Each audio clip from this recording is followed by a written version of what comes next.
I've been going through Sri Visnu Sahasranama, discussing various names of Vishnu.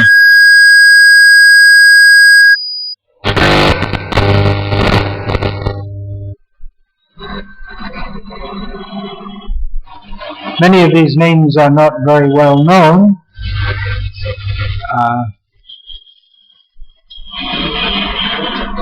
It's difficult for us, especially in Kali Yuga, to remember 1,000 names. I mean, we can memorize Vishnu Sahasranama, but if we meet someone, generally we know them by one name. A person may have a few names. He may be known in his office as Mr. Srinivasalu, or if he's the bank manager, he may be known as Manager Sahib. At home, he may be Papa. To his mother may have some pet name that she keeps for him. Just a few names. For Krishna, there are some very well-known names. Actually, there are quite a few of them if we start to think. Krishna, Govinda, Gopinath, Madan Mohan, Vamshidhari, Venudhari, Vrindavan Chandra, Madhusudan, Hari, Bhaktavatsala. There are many names of Krishna which are well known. Damodar, now is the month of Damodar going on. But the name I'm going to discuss just now, that's not a very well known name, and even if we say it, you may not know, you may not understand what it means. The name is Kshama. Kshama, not Rama. Kshama. Ksha. First letter is Ksha. Kshama. So this Vishnu Sahasranam gives us the opportunity to discuss in detail the qualities that make Vishnu, that characterize him, and why should we worship him? Why? What's so great? If someone asks, well, what's so great about Vishnu? So they may ask in a disparaging way. Okay, sit down. Let's discuss Vishnu Sahasranama. Just sit down for a few days, and we'll discuss. And then it will go on and on. Of course, the atheists, they don't have faith in such discussions. That's their misfortune. But the devotees take great pleasure. And of course, we who are, by the grace of Srila Prabhupada, followers, recipients of the mercy of Sri Krishna Chaitanya Mahaprabhu, we don't even speak of Vishnu so much as Krishna. Of course, they're non-different in one sense, but they are also different in four senses.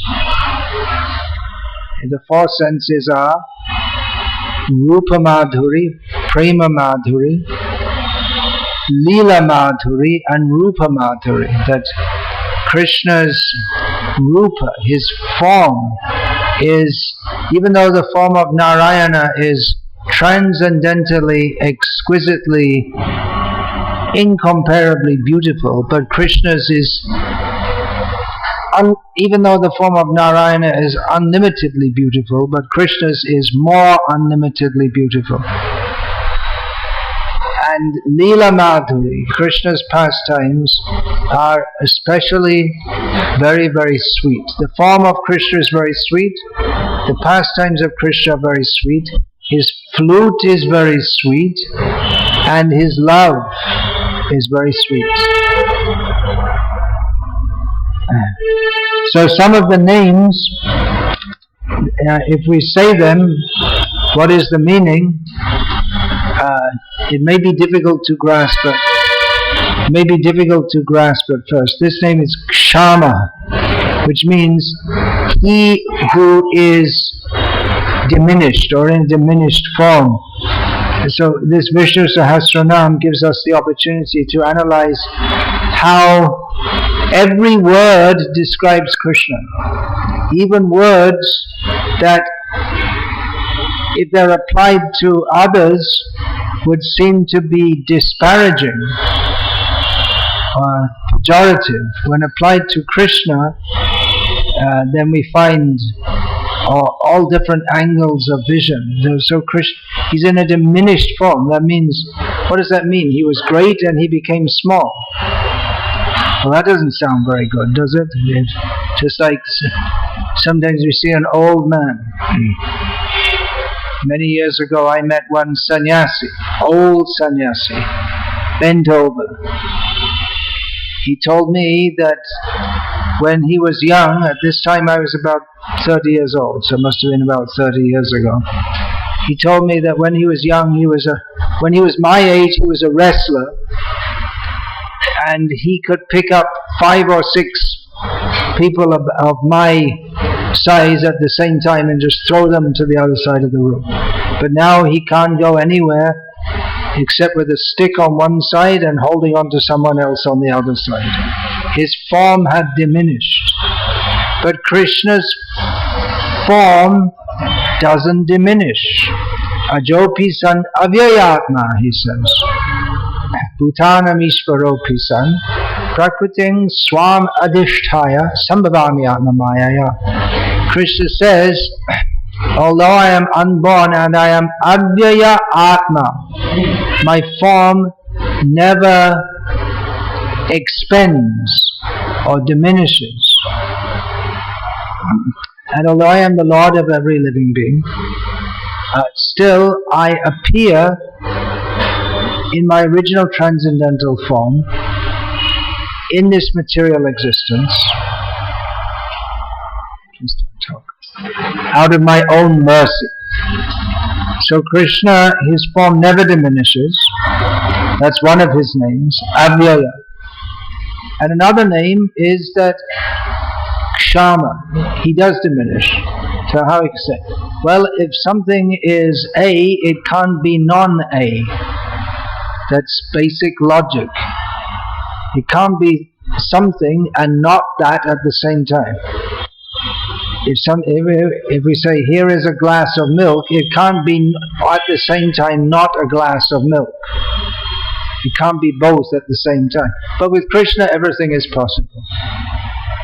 You all understand that? No, you can't understand it.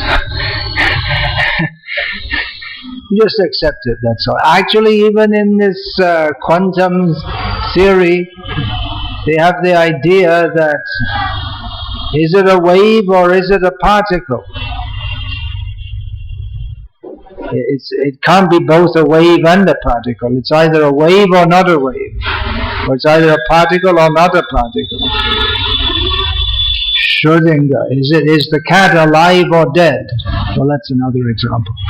Anyway, what does it mean that Krishna's in it if we see someone's form is diminished? Another way you can diminish someone's form is by chopping their legs off. Or somehow, for instance, if someone tries to cross the rail tracks when a train is coming and trips over, then he may have his legs amputated free of charge. Cut off by the incoming train.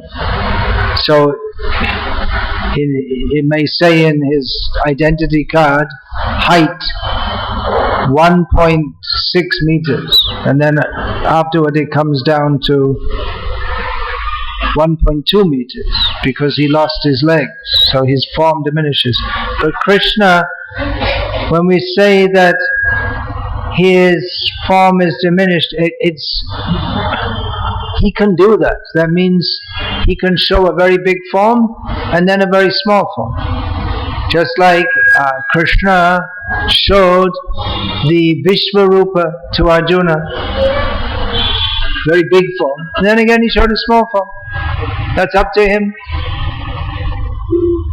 He's actually not diminished, but that is the perspective of the seer, or what he shows to us.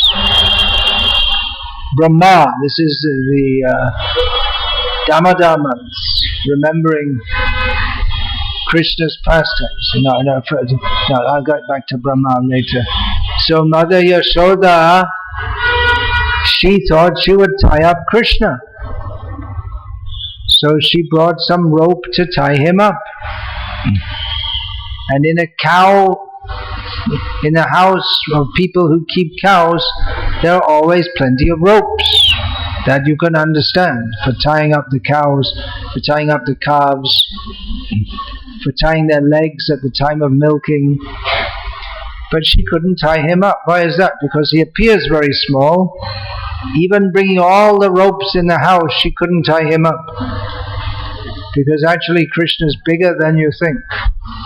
Another example, Brahma, he is born from Narayana, very big form of Narayana, Garbhodakashai Vishnu, huge form.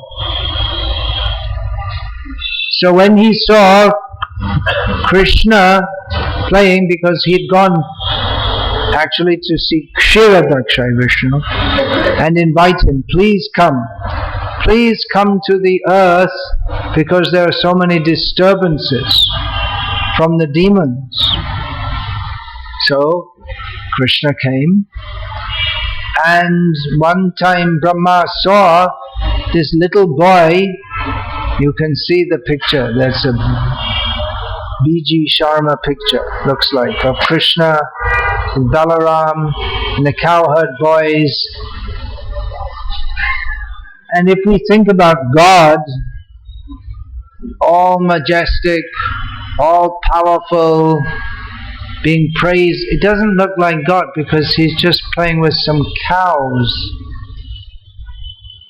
So Brahma, he was under the conception that God must be very big. And here's a little boy, Krishna, he's just a little boy. And he's not even very important, he's just living in some jungle.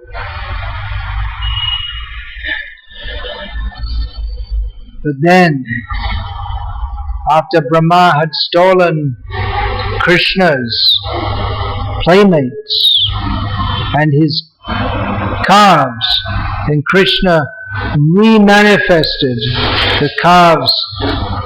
You go to the back. Go sit at the back. He manifested himself as all the calves and the boys. And Brahma came, and he saw that each of these forms was a Vishnu form expanded from Krishna, and each Vishnu form was being praised by many Brahmas, Shivas, Indras, Chandras. Then he understood, oh, I made a mistake. So, Krishna is the biggest, but if he likes, he can appear in a apparently diminished form. Another example is Vamanadev, just a little dwarf. Look, it means very small. But he expanded himself to be so big that in 2 steps he covered the whole universe. And then again he became very small. So he's known as Urukrama, one who made very big steps. But he'd promised, he'd taken a promise from Bali Maharaj that he would take 3 steps of land belonging to Bali Maharaj. So he'd only taken 2. He said, you cheated me. You said you're going to give me 3 steps, but you don't even have enough land to give me. You were saying I can give you. You said to me, why are you only taking 3 steps? I'll give you more. But with 2 steps I covered everything that you have. So you're just a big bluffer. You're just a big talker. You can't actually, you only had 2 steps to give me. You don't have any more. So then Bali Maharaj offered his head, and Vamana Dev, with that little step over his head, he felt that this one step is more than stepping over the whole universe. What was the biggest step he took? The first step or the second step? No, the third step. In terms of space, it was only a very small step. But because he stepped over his devotee, he thought, this is very nice. And actually, by stepping over the head of Bali Maharaj, then, although by trickery he had conquered Bali Maharaj, actually he became conquered by Bali Maharaj, because Bali Maharaj completely gave himself. So Vamana Dev felt, now he has given himself to me, so now I must give myself to him. And he became the doorman, the menial servant, the doorman at the gate of Bali Maharaj's palace. So we shouldn't underestimate him. He's in a small form, Vamana Dev, in a very small form. And we may think, just some little boy. But he's not any ordinary little boy. As Ravana found out, as Ravana was wandering around the universe, bullying everyone, he came to Sutala, where Bali Maharaj was living, with Vaman Dev as the doorman. So he's the security guard. Usually you want a good strong man as a security guard, but there was just some little boy. So Ravana, in his usual arrogance, he didn't bother stopping to take permission from the security guard. He just started marching in. He probably didn't even look at Vaman Dev. Just some little boy, what's this? Security, Vamana Security Services, Private Limited. He didn't even bother looking. What kind of big king is this Bali? He can't even afford a proper security. He has some child labor as his security guard. I'm going to have to report him to the Telangana state government. Oh, it's Sutala state government. So he was just marching in. All of a sudden he felt a kick in his backside. And it was such a powerful kick, it kicked him to the other side of the universe. That was Vamana Dev's kick. So he may be very small, but don't underestimate him. Don't think because he's small that he's not powerful. Krishna also, he was misunderstood. The various demoniac kings, they misunderstood Krishna. They thought, well, he's just some cowherd boy. Why should we bother about him? Just Kamsa, he used to say that he would send all these demons to attack Krishna, and he would get news one after another. Sorry, your friend you sent, he was killed by Krishna, one after the other. So Kamsa, he never took it seriously. He said that, well, somehow he killed my friend Keshi when Keshi was just a little inattentive, and people rate him very highly because he caught some little water snake called Kalia, and in this way he tried to diminish Krishna's glories. So many kings, Shishupal, Jarasandha, they thought, well, he's just someone like us, because he looks, Krishna takes a man-like form. He appears as if he's just one of us, but he's always completely powerful. So we shouldn't think that because Krishna appears to be like an ordinary person, that he is an ordinary person. Therefore we should understand Krishna through the authorized Shastra, Gita, Bhagavatam, Visnu Sahasranama, and so on. Anoraniyan Mahato Mahiyan, as described in the Vedas. that Krishna is the smallest of the small and the biggest of the big. Generally we think of God, He's the biggest of the big, but He's also the smallest of the small. He's outside everything, He's inside everything. That is God.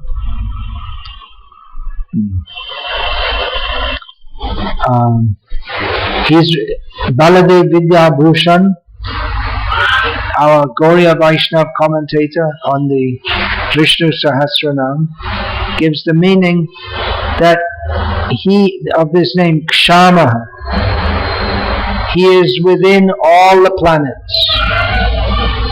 Now the scientists have various theories that the planets are all holding each other in position by gravitational force.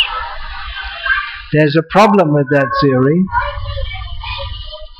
Even they, I'm not saying it, they recognize themselves that according to their theory, the universe needs a lot more mass in it. They say gravity is produced by mass.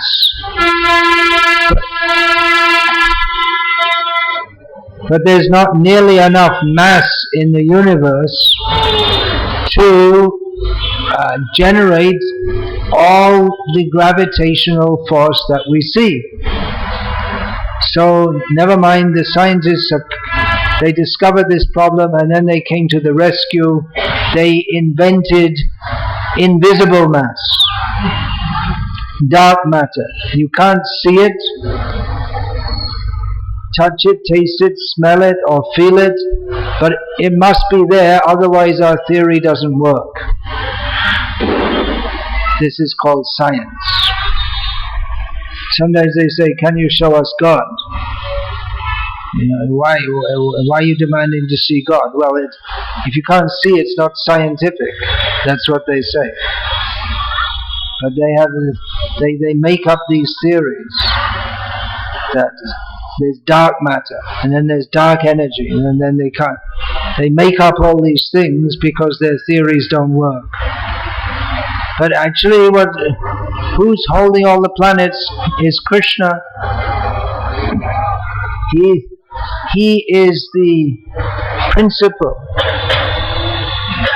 He is the controller by which all the planets stay in their orbits. Yasya prabha bhavato jagadanda koti kotishvashesha vasudhadi vibhuti bhindam tad brahma nishkalam anantam ashesha bhutam govindam adi purusham tamaham bhajami.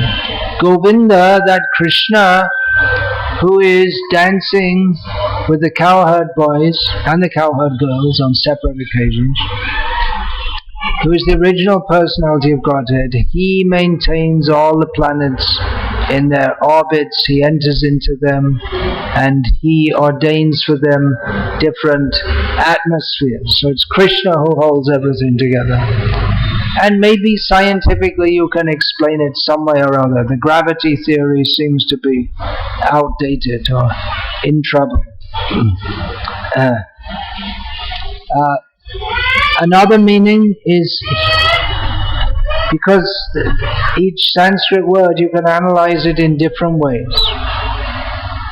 So another meaning is that he who remains without any scarcity or insufficiency. In this material world, especially in this Kali Yuga, we're always afraid that we won't be able to pass our life. Will we be able to pass our life with everything that we need? Now the price of dal went so high, people are afraid. If it goes higher, then we'll have to stop eating dal. Then the price of rice and everything will go so high, and then what will we eat? The government is trying to promote all different industries. There's the answer. We'll eat our cell phones. Please turn your cell phones off. They're promoting industries, but you can't eat computer chips. Well, I guess you could, but it's not a very healthy diet.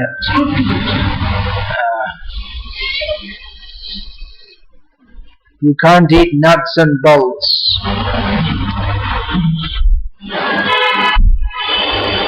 So people are in anxiety. So their solution is, well, let's kill animals and eat them. But the animals also have to eat vegetable food. So Krishna, he doesn't have any scarcity. Krishna has everything. If we take shelter of Krishna, we also won't have any scarcity. But if we take shelter of Krishna, thinking, Krishna, just give me whatever I want. Give me food, give me money. Dhanam dehi, rupam dehi, rupavati bharya dehi. These prayers to Durga are like this. Give me money, give me beauty, give me a beautiful wife. But this is not bhakti. There's no love. Simply asking, give us this day our daily bread. There's no love. Give me this, give me that. It's like a spoiled child. Hey, Papa, give me this, give me that, give me that, give me that. That's not. There's no love. Anyway, he's giving, but if the child appreciates, then the parents, their love for their child, anyway the parents love the children, even if the children are brats. But if the child reciprocates, and they're loving in reciprocation, then the love of the parents increases over and over. So in the same way with Krishna, instead of going to him with our shopping list, give me this, give me that. If instead we are appreciative of Krishna, then he will be very pleased to give us everything as an exchange of love. This bhakti, people should understand, what is this bhakti? What is bhakti? It's not simply you worship and you get something back. But real bhakti means we don't want anything from Krishna. We just want to serve him out of pure love. It's an exchange of love. Where even if a devotee is very poor, devotee may be very poor, he doesn't have much money, but he's completely full in his heart with love for Krishna. He doesn't need money, jewelry, gold, 2 crore car. He doesn't need all these things. He's quite satisfied in any condition because he's always wrapped in love of Krishna. So this religion of give me this, give me that. People who take God as the order supplier, supplying the fuel for the burning fire of sensual desires in their heart. Such people, they will not take any interest in discussing Visnu Sahasranama. What's the point? Or why? Why should we bother? Why discuss all these things? You pray to God, He blesses you, bas, finish. No need of anything else. For those who have love for Krishna, they like to discuss. This is their pleasure. They like to discuss the glories of Krishna. Madchita madgata prana bodhayantah parasparam kathayantas chamang nityang tushyanti charamanti cha. This very sweet verse in Bhagavad Gita, Krishna says that devotees, they've made me one with their mind. Their consciousness is completely absorbed in me. And madgata prana, their life air has gone to me. They've put their life, their mind, their consciousness, their very life is completely absorbed in me. And my devotees like to discuss among themselves. And in this way, they feel great satisfaction and pleasure by discussing about me. So this is a bhakti ras. which devotees they can appreciate. Those who take God as a supplier of bread, they cannot appreciate. I think for South India they have to change that. Give us this day our daily rice, or give us this day our idlis. Today's a special day, we'll eat idiyappam. Give us, give us, give us. But devotee finds pleasure, patrang pushpang phalang tayam yome bhaktya prayachati tadahang bhakti uparishtam ashnami prayatatmana. Devotee takes pleasure in offering Krishna fruit, flower, leaf and water, and Krishna takes pleasure in eating that. Ashnami, he says, I eat it, that which is offered to me with love. Another meaning of this name, Kshama, he by whom all other forms diminish. So we may be very proud of our form, or some beautiful film actress may be very proud of her beauty. But that beauty is just borrowed from Krishna, Radha and Krishna. So all the beauties in the world, they, in comparison with Krishna, they're insignificant. There's a narration given in the Srimad Bhagavatam in the, 12th canto, I believe, 11th or 12th, that Narayana, the rishis, they were performing tapasya, austerities, and Indra, whenever he sees these rishis performing austerities seriously, he sends some apsaras, some dancing girls, to seduce them, to make them fall down, because he's afraid that if they become too powerful by austerity, by the power of their austerity, they'll come up to Swarga Loka, and then it'll be a problem for me. They'll take over by their power. So he sent these dancing girls, and they were dancing around, ding ding ding ding ding ding ding ding, like the movies, like that. And Narayana wished he watched them.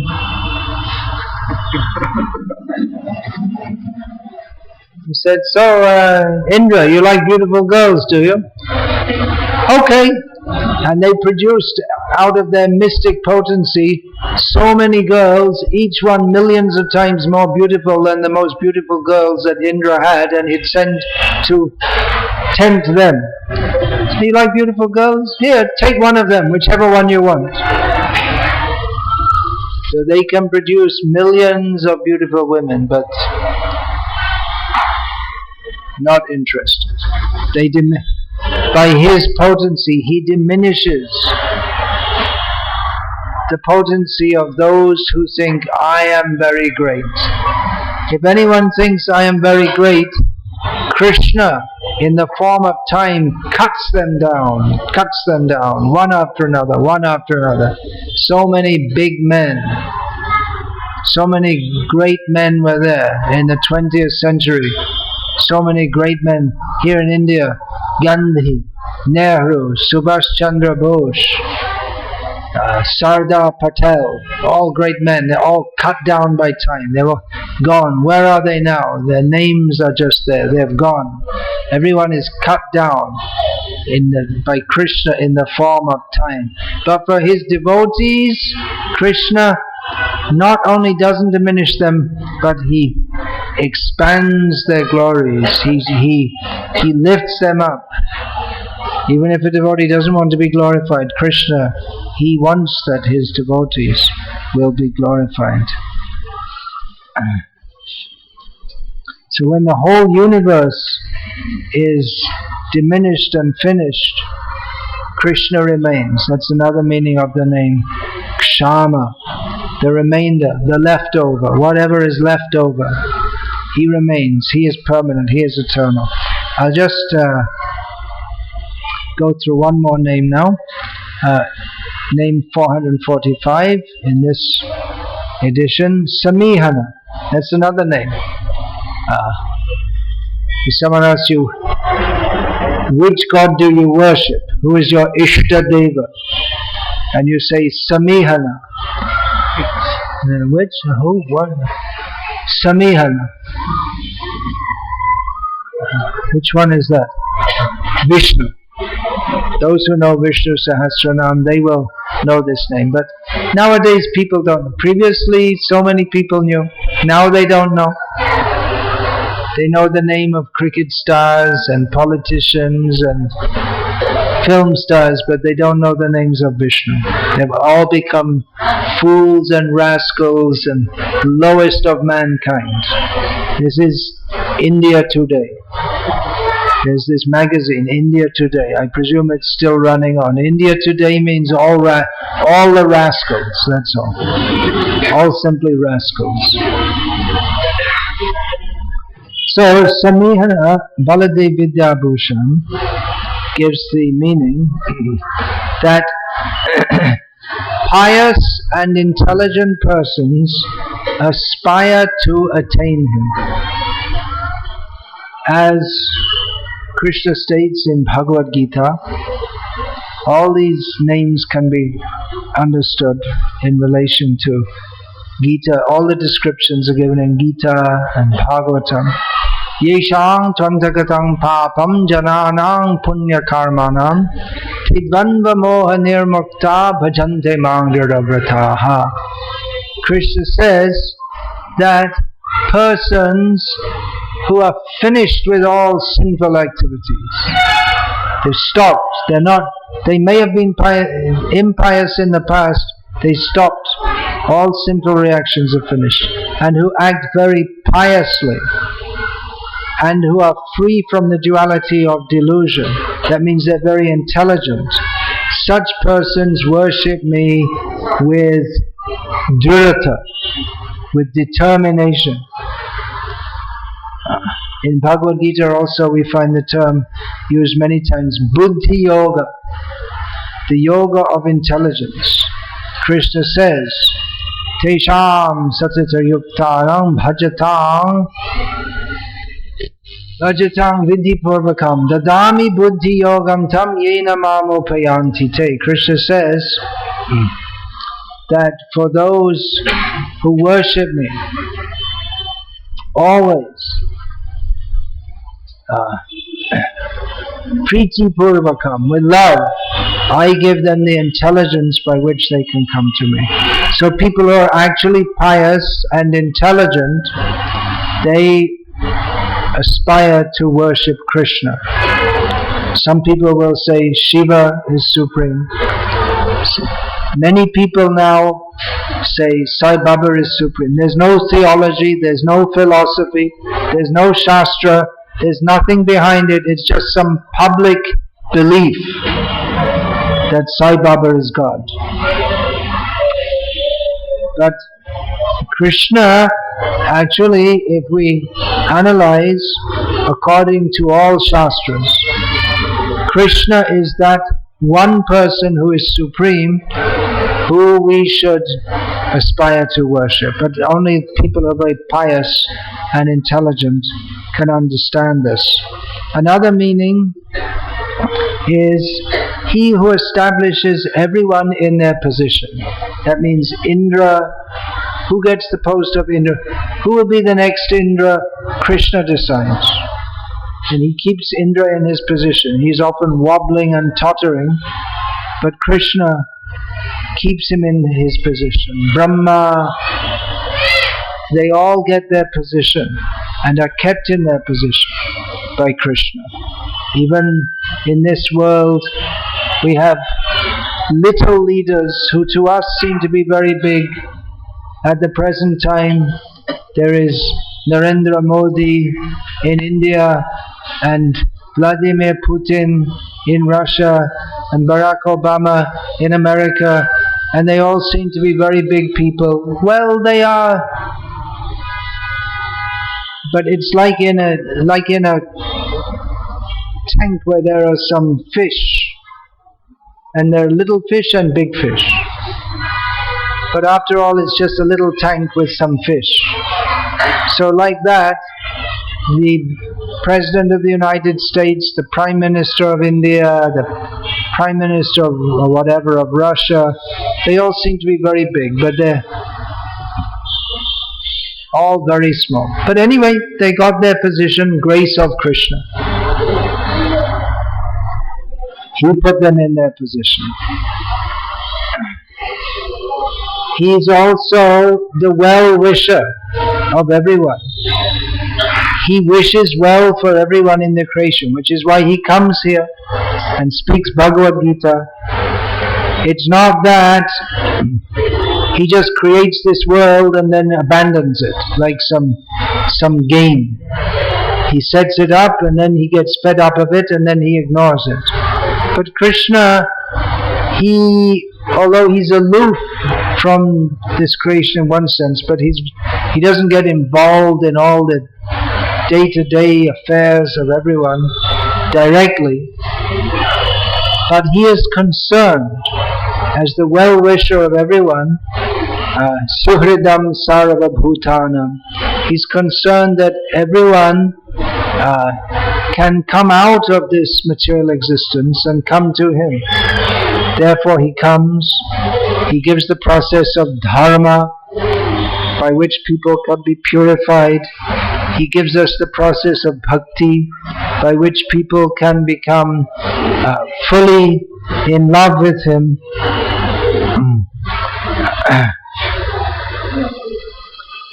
And Krishna is the well-wisher of all living beings, of the whole creation. Jagat, that name is there. Namo Brahmanya Devaya, Go Brahmana Hitaya Cha, Jagat Hitaya Krishnaya Govindaya Namo Namah. So Jagat Hit, one who desires the welfare of the whole creation.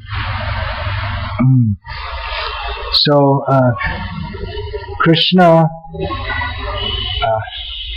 his name is Samihana, is derived from a Sanskrit root which means to desire, to strive for. So Krishna doesn't have to strive for anything, but he gets others into a position in which they have to work in various ways. He sets the Deva. He can personally oversee all the affairs of the creation, but he puts the demigods like Indra and Chandra, Vayu, he puts them into their positions so they can do some work, they can have some service for him. He doesn't need them. He can do everything himself, but he puts them in their position so they can do some service to him. So, Hare Krishna, I'll finish there. For now, just for now, there are many more names to speak on. 445 means there are another 555 names to speak on. Hare Krishna. Any question about this place?